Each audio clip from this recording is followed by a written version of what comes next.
Hi, State of Missouri, Jamie Parker here. Listen, there were a couple of questions that were in chat that I missed, so I wanted to follow up and answer those questions for you.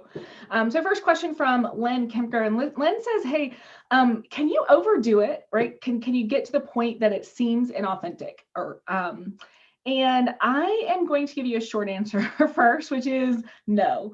And I say that not because you can't. I guess you could. I just haven't really seen it where somebody has done it too frequently. I've just never run across it in all of my years. But there are some nuances to this, right? Because it really is about authenticity. It's not about the frequency being the problem. It's more about the authenticity being the problem. And so I talk about this actually in my podcast, episode 8. Someone else had asked this question. So in my Ask Jamie session, I answered some questions specifically about recognition. So if you go to processplusresults.com/podcast, and then go find episode 8. That's processplusresults.com/podcast. In episode 8, I talk about that in a little bit more detail. Next question up is from Annie Gile, who asked, typically you'd expect this to be done top down from a supervisor to employee, but would you say this could work the other way? In other words, recognizing my boss's behavior that I'd like to see more of. Yes, Annie, I love the way you're thinking. This is a great way to manage up. In fact, I can tell you a specific time I used this. So I was on my team. I was the only person that was not at the corporate office. So my peers and my boss were all at the corporate office in Dallas. I lived in Denver. And because of that, I wasn't getting as much kind of FaceTime with my leader. And when we had one-on-ones, he was having these one-on-ones as like, an update where he kept updating me and updating me and updating me on all the things I was missing out because I wasn't there, which wasn't really providing me enough value. And so I asked him to do some different things, right? I asked him if I could send topics in advance, if we could do those topics first, those types of things.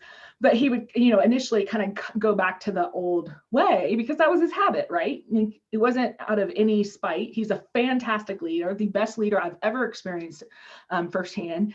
But it was just a habit thing. And so I actually used that in a way that changed the way he came into our one-on-ones. So yes, great tool for managing up.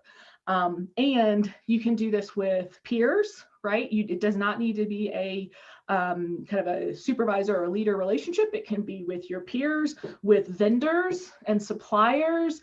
You can also do it at home, believe it or not. Great way to actually share appreciation at home as well.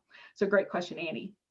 And then as I was looking through chat, looking for questions, I wanted to just recognize Megan Fisher, Sharon Holtberg, and Richard Bird. In their thank yous, they used the model. So they used the four-part framework there for the model. Megan said, thank you for taking the time to teach us a new skill set, as this will help us be able to better support our staff with positive reinforcement. Appreciate it. Sharon said, thank you for presenting the program. It will help me to improve my leadership. Appreciate it. And Richard said, Jamie, thank you for giving this presentation. It helps the participants do their jobs better. I appreciate it. So I want to recognize you three. I love that you use the model in the chat, and that shows me that you were kind of taking notes, it was sinking in, and that you're ready to go and start practicing in the real world. So thanks for doing that. So just want to do this quick follow-up. Hope everything is going well as you go out and practice. And remember, you want to just keep it going, right? Keep it going. Don't worry about getting it perfect. Don't worry about getting it perfect. Just put it into action. Keep doing it. Keep doing it. Keep doing it. You will find your voice and your way along the way.